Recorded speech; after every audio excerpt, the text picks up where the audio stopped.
How many people would be willing to play a game of Monopoly with real money if the banker was making up the rules, rigging the dice, stealing the money, cheating the players, and grabbing up all the properties? The answer is almost everybody.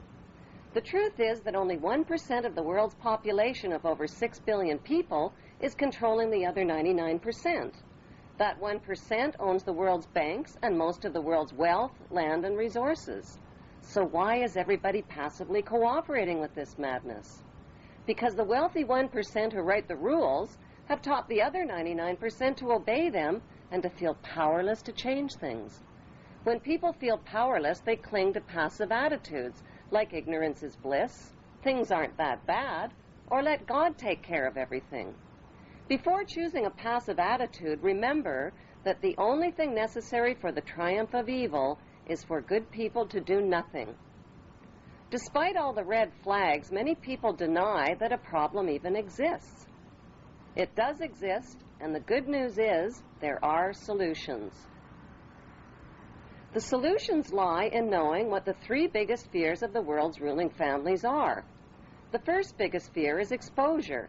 They have gone to great lengths to cover up their trail of crimes and to win the public's trust through their media monopolies. Without public trust, their ancestral plan for global control is doomed. Their second biggest fear is losing public support. If the public stops cooperating, their plan is guaranteed to fail. Their third biggest nightmare is organized resistance by an informed and fearless public. The ruling families know from past experience that the will of the people can defeat all their military and monetary might. Vietnam is a perfect example. There is no doubt whatsoever that these ruling families can be totally defeated by turning their three worst fears into a reality. Solution number one is exposing the ruling families and their generations of horrific crimes against humanity. What's this shop got to do with electricity over stuff? The most powerful form of advertising is word of mouth. Share information, talk about it, name names, recommend books, videos, and websites. Form your own study group and solutions group. Design a web page, show videos, films, and DVDs. Raise money, give money, organize, lobby, email, and do whatever you can to stop the madness. Millions of people around the world who protested the invasion of Iraq learned a hard lesson. They learned that peaceful protests don't work.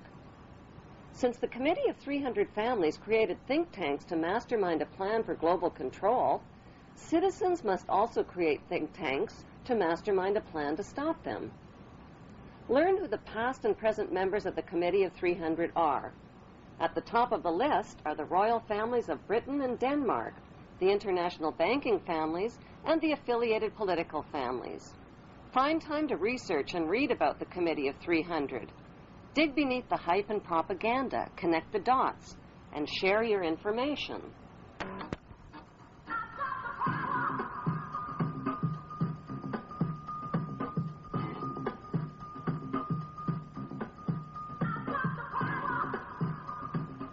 The second solution for ending the madness is to take back control over your own money.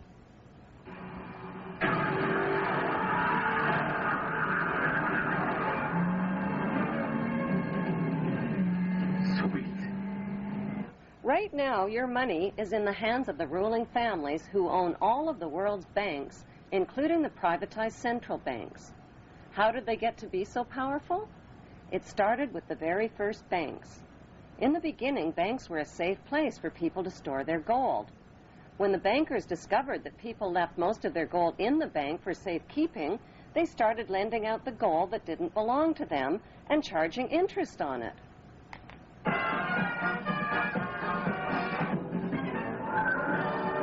Soon, kings and royalty were borrowing gold from the bankers to finance wars. Since wars were extremely good for business, the bankers started stirring up conflicts that led to more wars. Then they lent money out to both sides of the wars and collected huge interest rates.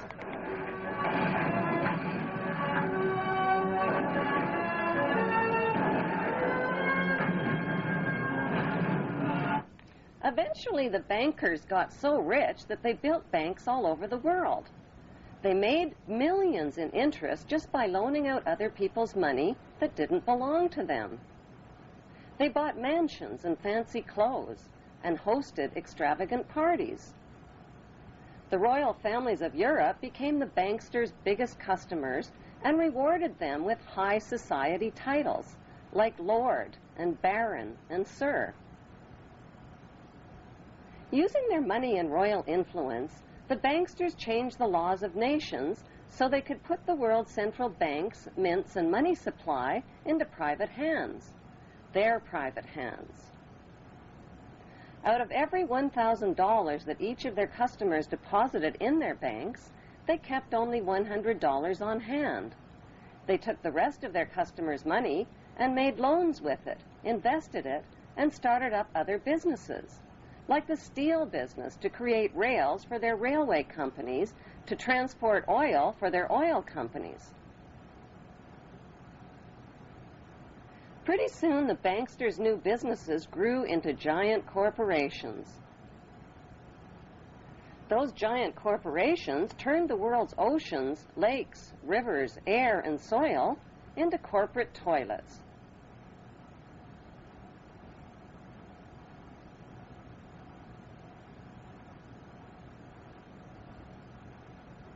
When profits from all their oil, mining, and drug company monopolies soared, the banksters became the world's richest men, but their greed had no limits. They wanted to own the entire world, so they put their heads together and came up with an ingenious scheme to take control of all of the world's money and riches. Whoever owns all of the world's money, they said, owns the world. Using their media corporations, they launched a gigantic advertising campaign. They told people they no longer had to save up their money and wait for all the things they wanted in life. They could have everything they ever dreamed of right now. All they needed was a shiny plastic card. People rushed to fill up their wallets with shiny plastic cards instead of money. Like lottery winners, they went on drunken buying sprees and bought everything in sight, all the things they couldn't afford. Nobody even noticed when their hard-earned paychecks were automatically deposited in the bank without ever being cashed. Suddenly, people's bills, fines, taxes, and purchases were automatically deleted from their accounts, and paying by check quickly became unfashionable. Eventually, money was phased out altogether and replaced with units of credit, which were really nothing more than numbers on a computer screen. The next thing the banksters did was replace people's plastic cards with their newest invention, barcode tattoos. These barcode tattoos contained all of a person's private credit information and could be invisibly tattooed onto people's wrists. Since having a wrist tattoo was like having an invisible debit card, and since nobody could steal it from you, everybody rushed to get one. All people had to do to buy whatever they wanted in life was scan their wrist tattoo over a scanner, and so the power for people to buy their most basic necessities in life fell completely into the hands of the banksters. Suddenly, people couldn't buy food, medicine, or even a cup of coffee without scanning their wrist tattoo. Eventually, people sobered up from their drunken spending sprees. What do you mean you got no money? They realized they had traded their hard-earned money for nothing more than a bunch of numbers on a computer screen. Their real money had become virtually unreal. Not only did the banksters own all of the world's money, they now had the power to delete a person's lifetime of savings. But why would these friendly banksters do such an evil thing? To force people's cooperation. This futuristic scenario isn't as futuristic as it sounds.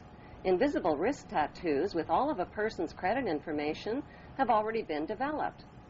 So what can you do to take back control over your money before the banksters phase out the world's money system? Withdraw your money from their banks.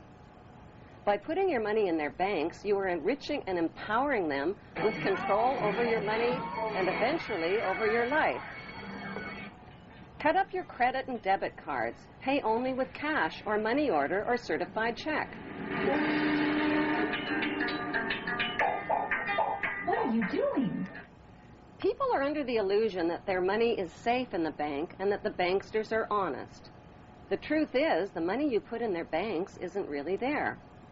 Although there hasn't been a global economic crash since the 1930s, another crash could happen at any time and without warning. Economic crashes don't just happen. They are made to happen. Economic booms and busts are controlled by how much money the banksters put in circulation through their loans and interest rates. People believe Alan Greenspan, who announces U.S. interest rates, works for the Fed, and that the Fed is the U.S. government. The Fed is not the U.S. government. The Fed is the privately owned Federal Reserve banks, which are owned and controlled by the banksters. Every day, the banksters move trillions of dollars around the world's banking and financial markets. They decide if the markets go up or down, soar or crash. But why in the world would they want to crash the markets? To destroy people's confidence in the money system and create a dependent, cashless society. According to the Zionist plan written by Adam Weishaupt and Albert Pike, the ruling families will bankrupt the middle class and repossess their private property. They will reinstate the military draft and continue disarming nations until there's no one left to disarm. They will make it illegal to possess a firearm or any other weapon that could be used to resist them. When the crash does come, they'll blame it on the phony war on terror, which they control and finance on both sides. So what else can you do to take back control over your own money? Take all of your money out of the rigged stock markets and money markets. Cash in your treasury bills, bonds, and retirement savings plans. Most of the retirement funds have already been looted. Trade in your paper money for something of real value like gold, silver, and precious metals and stones. So where can you put your cash and valuables besides the bank? In a personal safe or a very good hiding place. It will prove to be much safer than the bank. It's not the neighborhood thieves you have to worry about, it's the global thieves. By keeping your hard-earned money and valuables out of the banks and stock markets, you are depriving the banksters of money for their wars, weapons, and mass murder. You are taking back control of your own money. You know where it is, and it's available when you need it. No interest, no service charges, no bank machines. Many people are under the illusion that their money is printed by the government. Money is not printed by the government. It is printed privately by the banksters, who stamp it with their Masonic symbolism.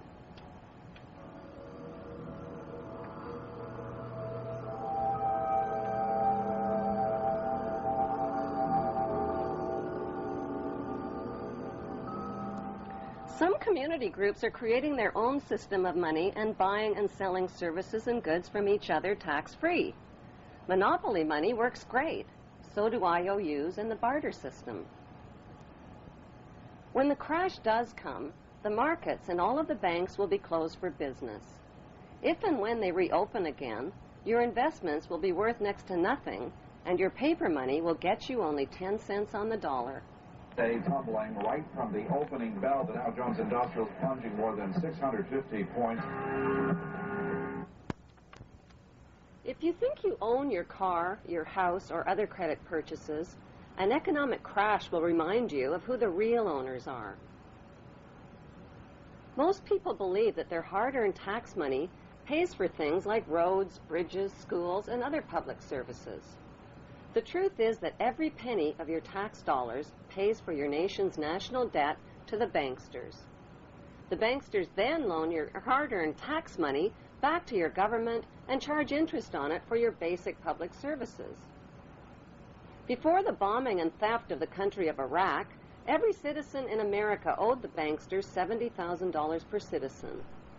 It is your skyrocketing debt and your nation's skyrocketing debt to the banksters that have helped them enslave the world, and they're doing it with your money, your labor, and your approval. Since the ruling families and their brotherhood of wealthy insiders hide their wealth and don't pay taxes, why should you? Find ways to avoid paying tax monies to these gangsters. If you earn an average salary over your lifetime, you will pay the banksters more than $1 million in taxes. 3/4 of your lifetime of work pays for your government's debt to the banksters and your personal debt to the banksters on your mortgaged house, your car loan, student loans, and other loans. The banksters' game is all about taking your money in taxes and then loaning your money back to you again with interest. They take property taxes, gas taxes, food taxes, clothing taxes, and dozens of other taxes and fees. Collectively, the public willingly hands over trillions of dollars annually to the banksters by depositing money in their banks, paying taxes to their central banks, supplying labor to their corporations, buying stock in their corporations, and then spending savings in their corporate superstores. So what do the banksters do with all your money that they pocket? They bomb, rob, kill, colonize, exploit, and advance their cause for global control and for your eventual enslavement. A third solution is to refuse to fight the banksters' murderous wars and to stop supporting others who fight their wars. One of America's favorite slogans is, "Support your troops," which means support your troops no matter what, even if the war is a lie, even if innocent families are being bombed, burned, and crippled with your tax money. Even if your tax money is paying teenagers in uniform to die by the thousands for the lie. The majority of recruited soldiers are naive, duped, unemployed teenagers who are romanced into believing they are heroes fighting for freedom. But what they are fighting for is the wealthy ruling families who are systematically disarming the world of all weapons of resistance to their global empire. We've talked to... Not to conquer anybody, but to liberate people. A fourth solution is to stop voting. Most nations have two main political parties, which means there are only two candidates for the top job. One is the candidate for the very rich, and the other is the candidate for the even richer. Both candidates are sponsored by the lobby groups of the ruling families. Many voters feel a need to vote for the lesser of two evils, but they are still voting for evil and supporting a corrupt electoral system.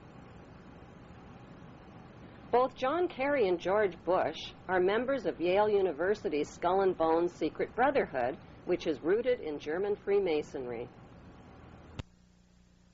Not only are Bush and Kerry Skull and Bonesmen, they are also descendants of British royalty, the black nobility, and the Hebrew tribes of Israel. A fifth solution is to stop obeying laws designed to disempower you. The success of the ruling families depends on your obedience of their laws that they make and break, including the 10 Commandments.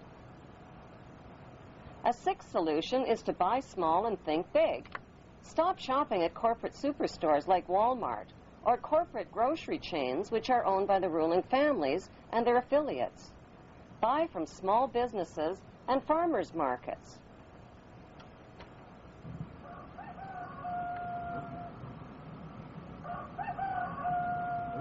Grow your own natural food.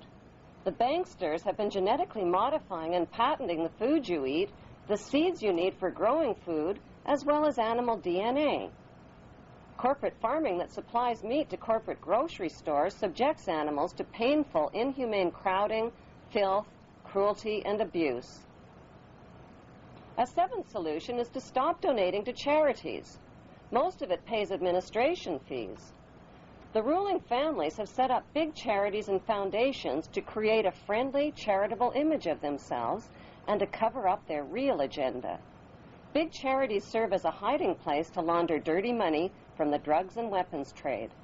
The Queen's husband, Prince Philip, is the international president of the World Wildlife Fund, which is one of the worst offenders.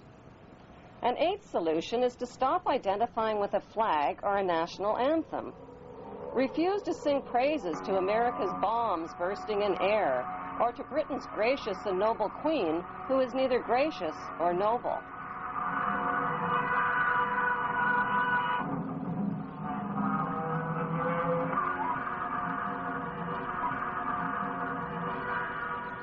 A ninth solution is to refuse to recognize the illegitimate claims of the ruling families to your nation's water, land, resources, railways, airlines, power companies, health plans, and other publicly held properties that they have been busy privatizing while you were sleeping.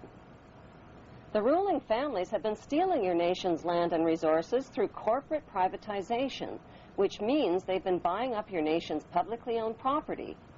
And where is it all leading?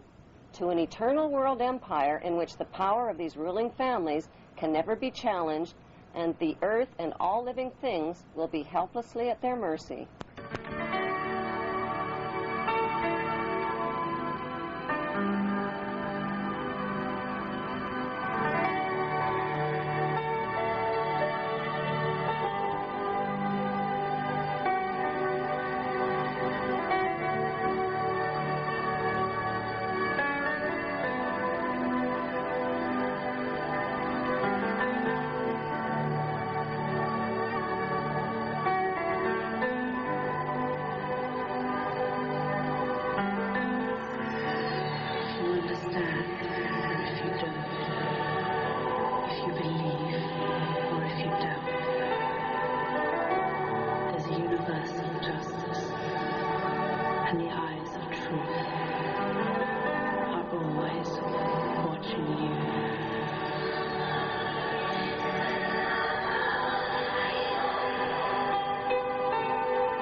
A tenth solution is to name names.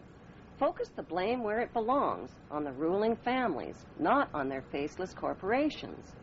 Corporations like WorldCom, Enron, Merrill Lynch, and Halliburton are owned by real people with real names and real faces. The general public is deceived into believing that ordinary people who invest and buy shares in these giant corporations actually own them. Nothing could be further from the truth.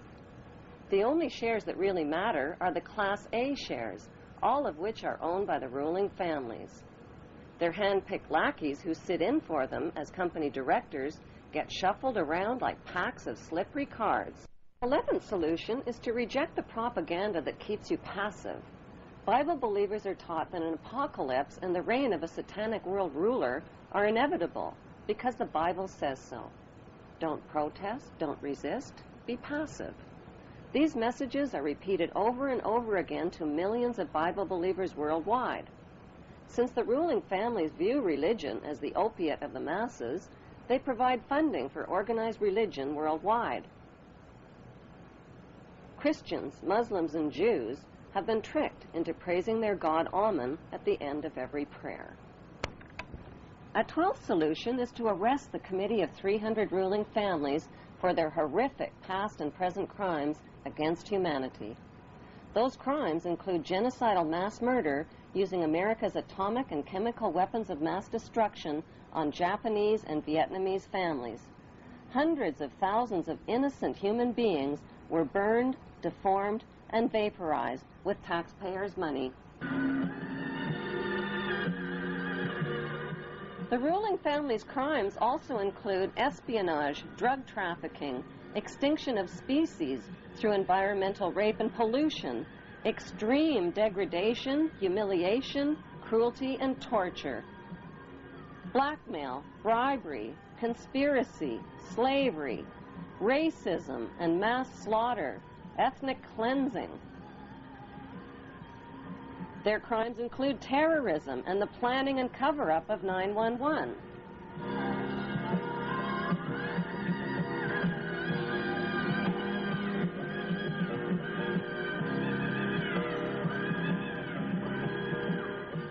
There's grand theft, tax evasion, and insider trading, profiting from Hitler's Nazi labor camps and trading with the enemy, loan sharking, smuggling, corruption, political assassinations, and the list goes on.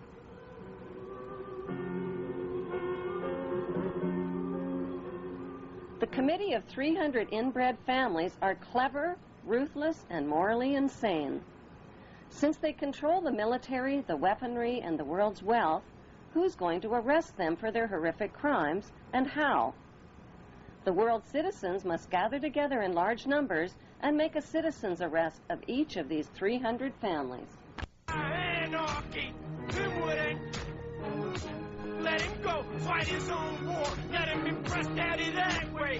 No more blood for oil, we got our own battles to fight on our own soil. No more psychological warfare to trick us to thinking that we ain't loyal. If we don't serve our own country, we're patronizing a hero.